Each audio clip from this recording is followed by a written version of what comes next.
10 நிமிஷத்தில் நம்ம வந்து ரைஸ் குக்கரில் சோறு எப்படி வடிக்கலாம் அப்படின்னு பார்க்கலாம். வடிக்காமே ஒரு டிப் இருக்குது, வடிக்கிற டிப் உங்களுக்கு இருக்குது. வடிக்காமல் இருக்கிறதுக்கு நம்ம என்னத்தை யூஸ் பண்ணுறோம்னு உங்களுக்கு நான் தெளிவாக சொல்லியிருக்கிறேன்.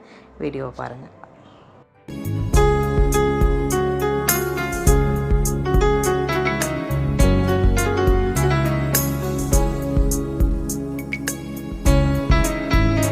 இன்றைக்கி வந்து ரைஸ் குக்கரு சோறு வடிக்கிறத பற்றி தான் பார்க்க போகிறோம். ஆனால் வந்து சோறு வடிக்கிறதுக்குன்னு ஒரு ரைஸ் குக்கர் இருக்குது, இந்த மாதிரி கூட வச்சு. அதனால் நான் என்ன செஞ்சேன், ஆன்லைனில் வந்து பார்த்து இந்த மாதிரி கூட மட்டும் வாங்கிக்கிட்டேன். இந்த மாதிரி ஒரு ஸ்டீல் உள்ள சோறு வடிக்கிறது மட்டும் நான் வாங்கிக்கிட்டேன். இந்த ரைஸ் குக்கர் நம்மளுக்கு நல்லாத்தான் இருக்குது. இருக்கும்போது நம்ம இன்னொரு பொருள் நம்மளுக்கு தேவையில்லை. அதனால் நான் வந்து ரைஸ் குக்கர் வாங்கலை, இந்த கூடை மட்டும் வாங்கிட்டேன். ரைஸ் குக்கர்னு பார்த்திங்கன்னா ஒரு 100 வெள்ளி வரும்.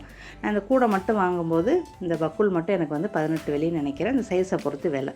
சாப்பாட்டு அரிசி என்ன செஞ்சுருக்குறோம், ஊற வச்சுட்டு அரை மணி நேரம் ஊற வச்சுட்டு நல்லா கழுவிட்டு ஊற வச்சாச்சு. இந்த பாருங்கள், அந்த கூடையில் இப்போ அரிசி நான் கொட்டிட்டு குக்கருக்குள்ளே தண்ணி இருக்குது. இந்த தண்ணி வந்து கொஞ்சம் ஹாட் வாட்ரு, சூடு பொறுக்கிற அளவுக்கு தண்ணி வந்து ஹாட்டாக வச்சுருக்கிறேன். சரியா?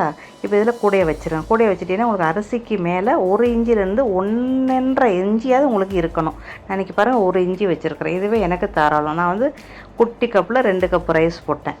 ஓகே, அவ்வளோதான். இது இப்போ நம்ம வந்து குக்கரில் வச்சு செய்ய போகிறோம். நீங்கள் அடுப்பில் வச்சு ஒரு கொதி வந்த பிறகு கூட நீங்கள் குக்கரில் தூக்கி வைக்கலாம். உங்களுக்கு பண்டாணையில் இருந்துச்சு அப்படின்னா உங்களுடைய சோறு நல்லா வாசமாக இருக்கும். அதுக்கு நான் பண்டாணையில் வச்சுட்டேன். அவ்வளோதான். இப்போ 10:50 டைம். கூடையில் அரிசி போட்டு வச்சிங்க அப்படின்னா நீங்கள் வடிக்கிறதுக்கெலாம் வெயிட் பண்ண வேண்டியதில்லை. சோறு குழஞ்சிரும்னு பயப்பட வேண்டியது. அது ஒன்று வந்து நல்லா ப்ளஸ் பாயிண்ட் இருக்குது. இப்போ நம்மளுக்கு இப்படி பொங்கிடும் சில நேரத்தில். ஆனால் லேசாக மூடியை மட்டும் லேசாக நீக்கி வைங்க. இப்போ சோறு நம்மளுக்கு வெந்துருச்சு. சோறு வந்து எனக்கு வந்து 3/4 வேக்காடு வெந்துருச்சு. இது எனக்கு போதும். நீங்கள் அரை வேக்காடு கூட நீங்கள் வந்து வடிச்சுக்கலாம், ஒன்றும் பிரச்சனை இல்லை.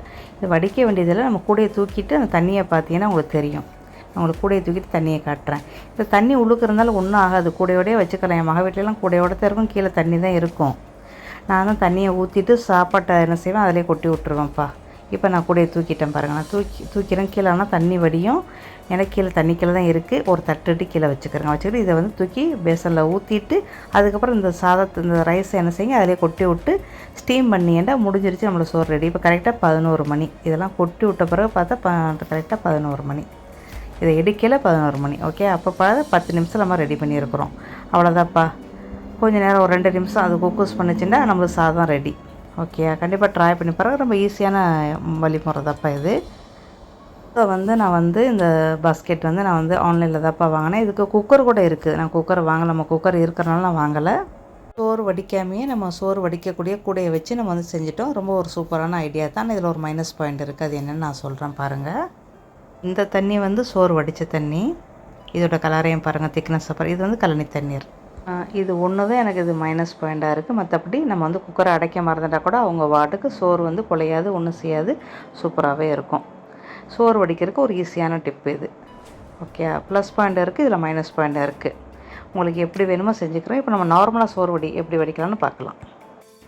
நம்ம கூட உள்ளுக்கு வைக்கல. அரிசியை வந்து நம்ம எப்போவும் 1/2 மணி நேரம் ஊற வச்சு தண்ணியை ஊற்றி நம்ம வந்து வேக வச்சுக்கிட்டு இருக்கிறோம். அதுவும் அதே 10 நிமிஷம் நம்மளுக்கு நல்லாவே வெந்துருச்சு. இந்த தண்ணியை பார்த்திங்களா, சோத்து தண்ணி வந்து இவ்வளோ திக். நம்ம அரிசியை உள்ளுக்கு போட்டு வேக வச்சோம்னா அந்தளவு திக்காக இருக்குது பார்த்திங்களா.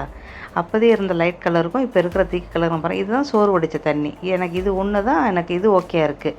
ஆனால் கூடையில் நான் வந்து சில நேரத்தில் எதுவும் வேலையாக இருந்தேன்னா நான் கூடையில் வச்சுருவேன். வேலை இல்லைன்னா இந்த மாதிரியே வடிச்சுக்கிறது. தோது தக்கன பார்த்துக்கிறேன். நான் ப்ளஸ் பாயிண்ட்னு சொல்லியிருக்கிறேன், மைனஸ் பாயிண்ட்னு சொல்லியிருக்கிறேன். நம்ம தண்ணியெல்லாம் நல்லா வடித்த பிறகு அதை எடுத்து கொஞ்ச நேரம் மட்டும் ஸ்டீம் பண்ணுங்கள், முடிஞ்சிச்சு. சாதம் ரெடி. ஓகேயா? உங்களுக்கு எது யூஸ்ஃபுல்லாக இருக்குன்ட்டு வீடியோ பார்த்துட்டு சொல்கிறீங்களா? செஞ்சு பாருங்கள். சட்டிலே வச்சு குக்கரில் வச்சு ஆக்குறது என்னென்னா நம்ம கரெக்ட் டயத்துக்கு வடிச்சிடணும், இல்லைன்னா சோறு குழஞ்சிரும். அது ஒன்று தான் இதில் வந்து மைனஸ் பாயிண்ட் இருக்குது. அதில் ப்ளஸ் பாயிண்ட் இருக்குது, அதுலேயே மைனஸ் பாயிண்ட் இருக்குது. இதில் மைனஸ் பாயிண்ட் இது ஒன்று இருக்குது, குழஞ்சிரும் சோறு. நம்ம ரிலாக்ஸாக அந்த கூடையில் அரிசியை போட்டு நம்ம வச்சோம் அப்படின்னா நம்ம பயப்பட வேண்டியதில்லை. அது ஒன்று தான். அடுத்த பேரில் சந்திக்கலாம். தேங்க்யூ ஃபார் வாட்சிங்.